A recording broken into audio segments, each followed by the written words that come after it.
হেরে গেলে চলবে না, দুঃখের মাঝে সুখ খুঁজে নিতে হবে। হাজারো স্বপ্ন বাকি, সব স্বপ্ন পূরণ করতে হবে ইনশাআল্লাহ। অনেক চেষ্টা করতেছি আর কঠোর পরিশ্রম করতেছি, সফলতা আল্লাহর হাতে। আমার আল্লাহ আমাকে নিরাশ করবেন না ইনশাআল্লাহ। আসসালামু আলাইকুম, কেমন আছেন সবাই? আশা করি অনেক ভালো আছেন, আমিও ভালো আছি আলহামদুলিল্লাহ। সকালে নাস্তা করার পর দেখি আমার শ্বশুর আব্বা বাজার নিয়ে আসছে। বাসায় যেহেতু সবসময় মেহমান আছে তাই মুরগি মাছ সবকিছু নিয়ে আসছে। আচ্ছা, বাটা মাছগুলো আমি কেটে এখন ধুয়ে পরিষ্কার করে নিয়েছি। এখানে দুইটা মুরগি ছিল, একটা মুরগি আমি গরম পানিতে ভিজিয়ে রাখছিলাম কিছুক্ষণ যাতে পরিষ্কার করতে সুবিধা হয়। আচ্ছা, মুরগিটা আমি এখন কেটে মাংস বানিয়ে নিচ্ছি। আজকে আনছিল দুইটা মুরগি, একটা মুরগি পিস পিস করে রান্না করা হবে মূলা দিয়ে, আর একটা মুরগি হচ্ছে রোস্ট করব, মানে আমাদের চট্টগ্রামে যেটাকে দুরোস্ত বলে, আস্ত মুরগির রোস্ট আর কি। আচ্ছা, চিংড়ি মাছ আর মাংসগুলো আমি বানিয়ে নিয়েছি, পরিষ্কার করে এখন রেখে দিব। আস্ত মুরগি রোস্ট করার জন্য মুরগিটার চামড়া তুলে নিয়েছি। আচ্ছা, যাই হোক, তারপর চলে আসলাম আমার ছোট মামুনিকে ঘুম পাড়ানোর জন্য। সে কান্না করতেছিল, তাই আমার ছোট মামুনি সুন্দর করে ঘুমাচ্ছে,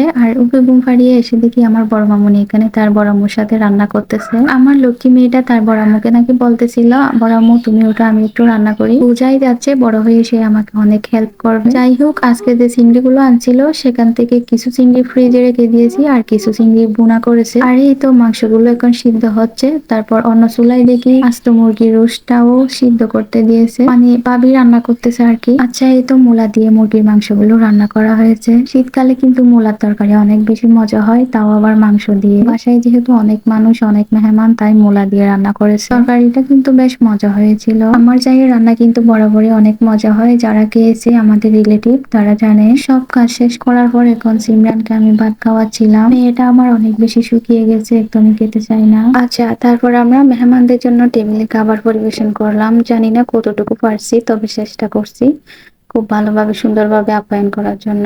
আচ্ছা, যাই হোক, আমার কিন্তু অনেক ইচ্ছা আমি নিজের টাকা ইনকাম করব, নিজের টাকায় স্বপ্ন পূরণ করব, মায়ের মুখে হাসি ফুটাবো। আল্লাহ যেন আমাকে সেই তৌফিক দেন। আপনারা সবাই দোয়া করবেন আর সাপোর্ট করবেন, আপনাদেরকে ছাড়া তো এগিয়ে যাওয়া কখনোই সম্ভব না। তো তারপর চলে আসলাম ছাদে আমার ছোট মামুনিকে নিয়ে। আকাশটা অনেক মেঘলা ছিল, বৃষ্টি হবে এমন ভাব। বৃষ্টি হওয়ার আগের মুহূর্তটা কিন্তু অনেক বেশি সুন্দর হয়, আমার কাছে তো বেশ ভালো লাগে এই মুহূর্তটা। আচ্ছা, এই তো ছাদ থেকে এসে আমার ছোট মামুনিকে তার পছন্দের জায়গায় নিয়ে আসলাম। হয়তো ভাবছেন এটাও আবার পছন্দের জায়গা হয় নাকি? হ্যাঁ, এটা আমার ছোট মামুনি অনেক পছন্দের একটি জায়গা। রুমে আসলেই শুধু এই জায়গাটাতে দাঁড়াতে চাই সে। ছোট্ট ছোট্ট হাতগুলো দিয়ে জানালার গ্রিল ধরে দাঁড়িয়ে থাকে, আমারও বেশ ভালো লাগে। কত কিউট লাগতেছে তাই না আমার মেয়েকে? মাশাআল্লাহ বলবেন কিন্তু সবাই। অথচ দেখেন তার সামনে দেওয়াল ছাড়া আর কিছুই নেই, তবু তার কেন জানি ভালো লাগে। যাই হোক, আমার ছোট্ট মেয়েটা একটু একটু করে বড় হচ্ছে আর কি। সবাই দোয়া করবেন আমার মেয়ের জন্য। আচ্ছা, আজকের ভিডিওটা এখানে শেষ করতেছি। ভিডিওটা কেমন লাগলো কমেন্ট করে জানাবেন কিন্তু। সবাই ভালো থাকবেন, সুস্থ থাকবেন। আসসালামু আলাইকুম, আল্লাহ হাফেজ।